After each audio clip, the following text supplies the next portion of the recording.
Joseph Parker versus Fabio Wardley last night at the O2 Arena. What a fight, what an ending. That's what we're talking about the most, unfortunately. Was that stoppage premature? That's what we're going to get to later on in this, and I'll give you my opinion on what I feel happened in the fight and at the ending of the fight.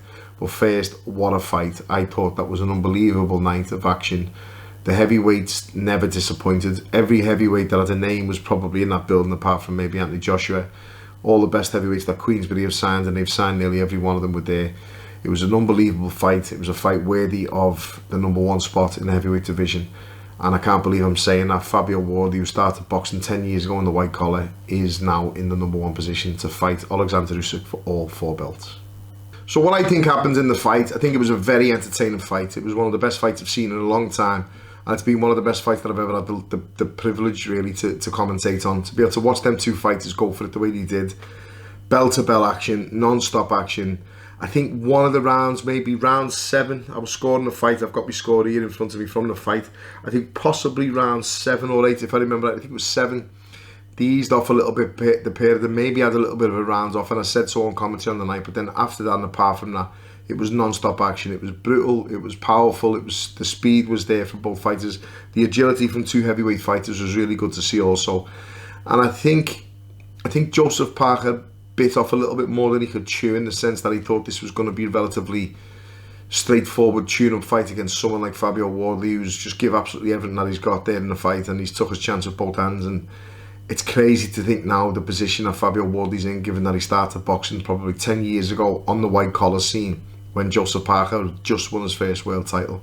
That is a frightening statistic to listen to understand, and I think it's one that's actually, you know, unbelievable for fighters watching this, or wannabe fighters watching this. If you haven't been to a gym yet, get yourself down to a gym, get in there, get training, learn how to box, and who knows, you could be fighting for the undisputed heavyweight title in the next 10 years, because that's the position that Fabio Wardley's found himself in.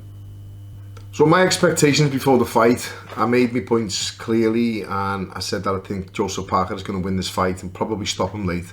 I felt like the facial damage of Fabio Wardley would come into play, which it did slightly, but not too much. Both fighters were cut, and both fighters were cut from punches. It was a brutal fight. It was grueling. It was very technical, but tactically, I thought both fighters fought a very good fight. Maybe not so much Parker, in the sense that obviously he lost.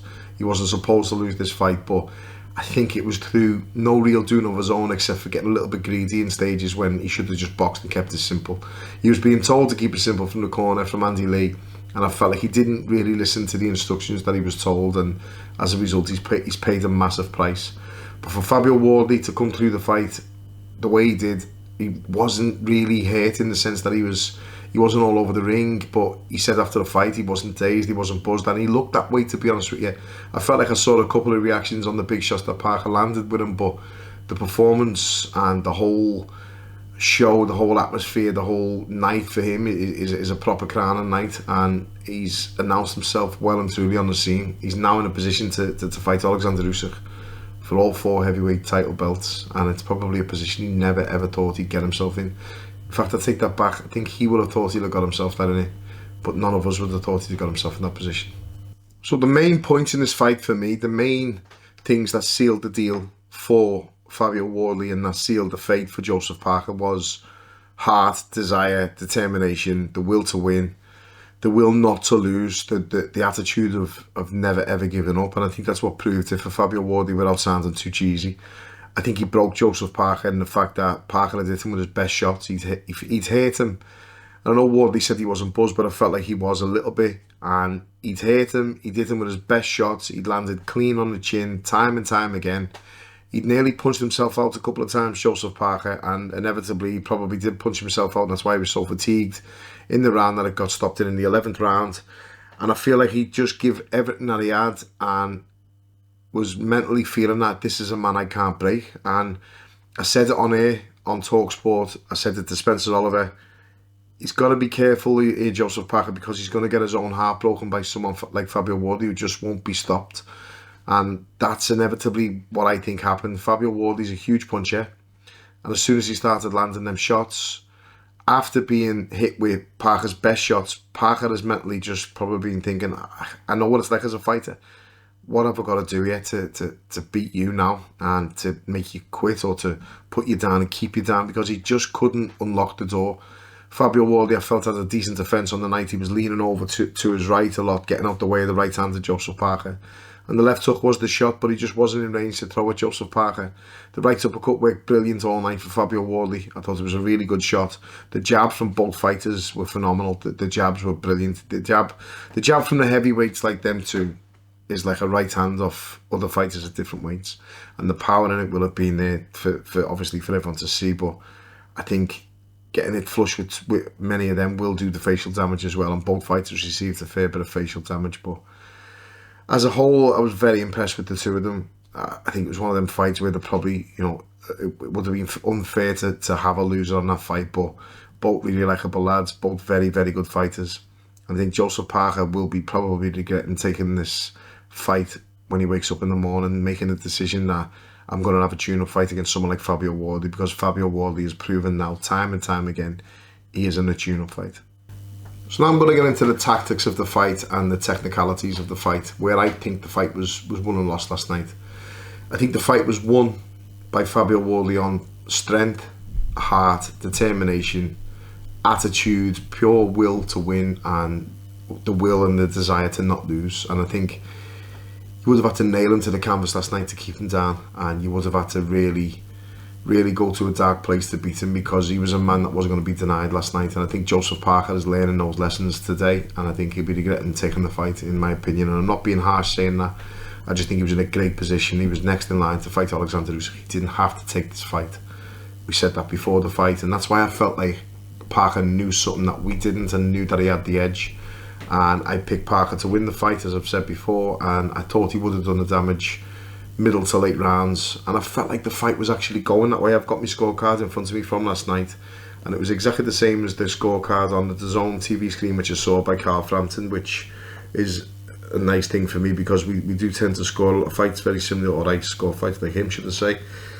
And I had it 7 rounds to 3 at the time of stoppage. I gave Parker all but the second, the third and the 10th round, when the tide really started turning into Fabio Wardley's favour.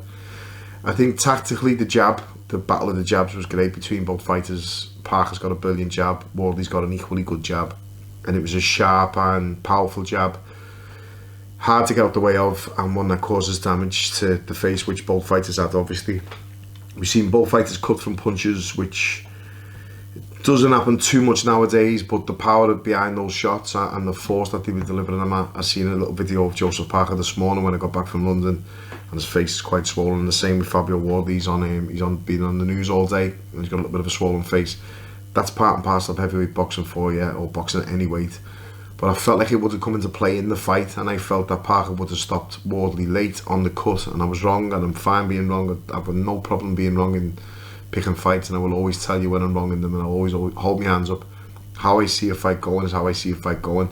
It was panning out that way, but I also said, and I wasn't sitting on the fence, I picked Parker. Do not be surprised if Wardley knocks him out, because you cannot write him out of any script that will happen in boxing, and that was perfectly set up for the fairy tale script last night, and that was the Rocky story unfolding before our eyes. We've seen a man who's come from white collar boxing 10 years ago. At the same time, Joseph Parker was winning his first world title, and now he's in line to fight against Alexander Usyk for all 4 belts in the heavyweight division and the Ring Magazine title. That is some going. That is fairy tale stuff. And if you're a young lad now, or youngish lad, and you're 18, 19 years of age, and you think it's too late, get yourself down the gym. I did say it was the exception to the norm. I did say it last night, it's the exception to the rule. It's not the norm. And I think you do have to have had probably a really good amateur career to do it in boxing, but there are exceptions. I've seen Curtis Woodhouse online today talking about it. And he was famously a footballer, Premier League footballer, who came over to boxing and won the British title, and he did it the right way. That's an exception to the rule as well. And I think the fighters we can name who didn't have all that much amateur career, like Scott Quigg, like Curtis Woodhouse, who we've mentioned, obviously Fabio Wardley, and there's been a couple of others. Anthony Joshua didn't have the biggest of amateur careers, which is a bit contradictory considering that he won an Olympic gold medal but he was an amateur for a long time, and he decided to box, went to the Olympics, got a gold, and then he turned pro and went right through the division, as we know. But if you're sitting at home now, get yourself down to a boxing gym. It's not too late for you. Get in there and train, and the worst that can happen is you learn a great sport, you learn a great bit of discipline, fitness, manners, respect, taking care of yourself. You make some really good new friends who'll be there for you when you need them in a boxing gym, as most gyms are. And you'll find out what we all know about boxing gyms, that they're the best place in the world. So what comes next for both fighters? I think, obviously, Joseph Parker, he has a big decision to make whether he wants to go back again and rebuild, and he will be praying for the rematch. But if I'm Fabio Wardley and I'm fighting Alexander Usyk next for all the belts, and I'm interim champion, I won't be as gracious or as generous as Joseph Parker was in giving that opportunity out to Fabio Wardley. If I'm in myself, I'm going to say, I'm going to now wait for Usyk. Sorry, thank you very much for the opportunity, but I'm going to go and try and win all the belts, and if and when I do, I'll defend against you first because you gave me an opportunity. But I'm not going to risk this number one position, and that's what Joseph Parker did, unfortunately. I think Joseph Parker's took his eye off the ball in the sense that he thought the Wardley fight was probably going to be a lot easier than it was, because he was a few levels above him, and I did feel he was a few levels above him, as I said, up until probably round 4. The fight looked that way also for me. But Fabio Wardley's proven that he belongs on that scene last night, and he's proven that he can hold his own at that level. Now, the step up to Alexander Usyk is going to be a hell of a lot different than fighting Joseph Parker, don't get me wrong, but he's deserved to be in the position that he's in. He's earned the right to have a mega fight, to change his life, to change his family's life, to secure his future financially, and to get the chance to have a crack at least one of them belts. But I think it will be all 4 against Alexander Usyk. I do think obviously Usyk is special and he's out there on his own, but Fabio Wardley has done more than enough to earn his right to have that fight, and every credit goes to him.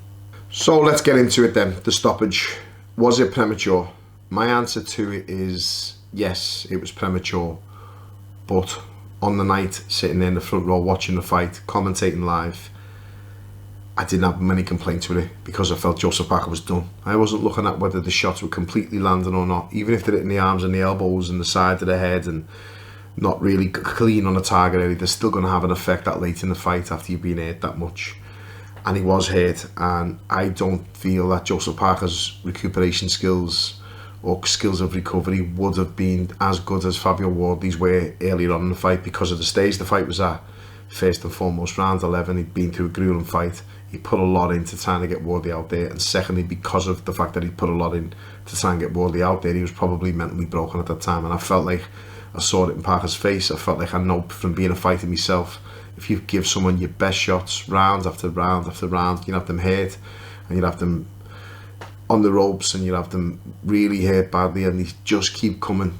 Mentally it has an effect on you, and mentally, if you haven't got a full tank of gas and you're starting to tire, and it's getting late in the stages of a fight where your shape's starting to fall and you're not really connecting cleanly with your own shots, and that man just keeps coming, that's when it starts asking questions about your own mental strength. And Joseph Parker's a very good fighter.